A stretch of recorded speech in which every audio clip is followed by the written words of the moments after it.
Hello everyone, this is Mohammad Saqib and you are watching Byte Blitz YouTube channel. I hope you all are doing really well.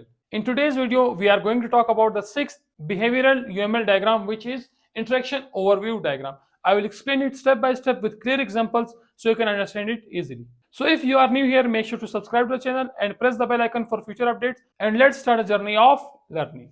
सो वर्स अब देखते हैं कि हमारे पास interaction overview diagram क्या होती है। सबसे पहले इसकी डेफिनेशन पढ़ते हैं। It gives a high level overview, यह हमें एक हाई लेवल ओवरव्यू प्रोवाइड करता है of interactions in a system. इस एक सिस्टम के अंदर किस तरह की इंटरेक्शंस हो रही है। यही सेम काम जो इंटरेक्शन वाला काम था ये हमारे लिए बाकी डायग्राम्स भी कर रही थी, लेकिन ये हमें क्या करता है, एक हाई लेवल ओवरव्यू प्रोवाइड करता है कि सिस्टम के अंदर हमारे पास इंटरेक्शंस किस तरह से हो रही है। नेक्स्ट देखते हैं, इट कंबाइंस एक्टिविटी डायग्राम, ये हमारे पास activity diagram with interaction diagrams like sequence diagram. आप इसको समझ लें, हमारे पास एक्टिविटी डायग्राम और सीक्वेंस डायग्राम को मिलके बनता है। ये इसका जो सेम डिजाइन होता है वो सेम टू सेम हमारे पास एक्टिविटी डायग्राम की तरह ही होता है। नेक्स्ट बात करते हैं, एक्टिविटी डायग्राम में क्या होता है, सीक्वेंस में क्या होता है और इसमें क्या होता है। एक्टिविटी डायग्राम हमें बताती है फ्लो ऑफ एक्शंस, हमारे पास एक्शंस का फ्लो किस तरह से होता है, किसके बाद क्या स्टेप होने वाला है। सीक्वेंस डायग्राम बताती है डिटेल्ड इंटरेक्शंस, हमारे पास एक ऑब्जेक्ट दूसरे ऑब्जेक्ट से किस तरह से इंटरेक्ट कर रहा है और किस टाइम पे कर रहे हैं, हमें बताती है सीक्वेंस डायग्राम। तो इन दोनों को मिला के हमारे पास इंटरेक्शन ओवरव्यू डायग्राम में क्या बनता है, it shows the big picture, हमें एक बड़ी तस्वीर दिखाती है इन सब चीजों को मिला के। Big picture flow where each step can be another interaction diagram, यहाँ पे हमारे पास हर एक स्टेप कोई नई इंटरेक्शन डायग्राम हो सकती है।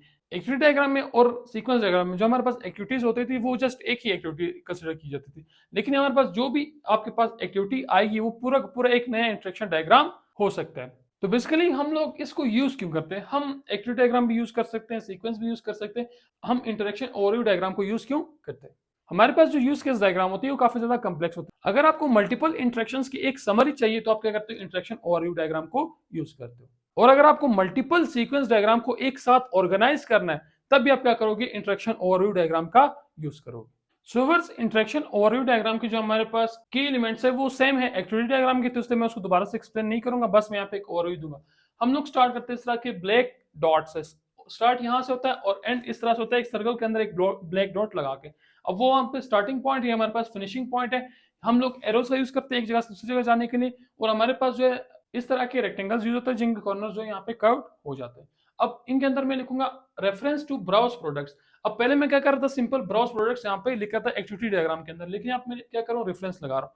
तो अब ये जो है हमारे पास, ये हमारे पास खुद में एक इंटरेक्शन डायग्राम है, ये एक पॉइंट में इंटरेक्शन डायग्राम है, ये भी पूरी इंटरेक्शन डायग्राम है।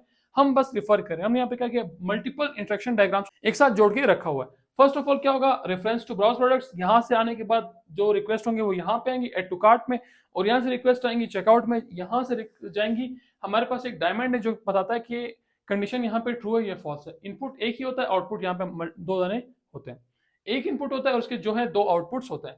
यहाँ पे पेमेंट चेक करेगा, पेमेंट आई है तो प्रोसेस करो, नहीं आई है तो क्या करो, पेमेंट फेल्ड करो और उसको फिनिश कर दो। अगर होगी तो प्रोसेस को, पेमेंट को प्रोसेस करो, कितनी हुई है, सही हुई है, गलत हुई है, उसके बाद जो ऑर्डर कंफर्म कर दो और इसको जो है यहाँ पे एंड कर दो। ये थे हमारे पास interaction overview diagram. So viewers, अगर आप लोग को वीडियो अच्छी लगी तो वीडियो को लाइक और चैनल को सब्सक्राइब लाजमी से कर दें। मिलते हैं नेक्स्ट वीडियो में, तब तक के लिए टेक केयर।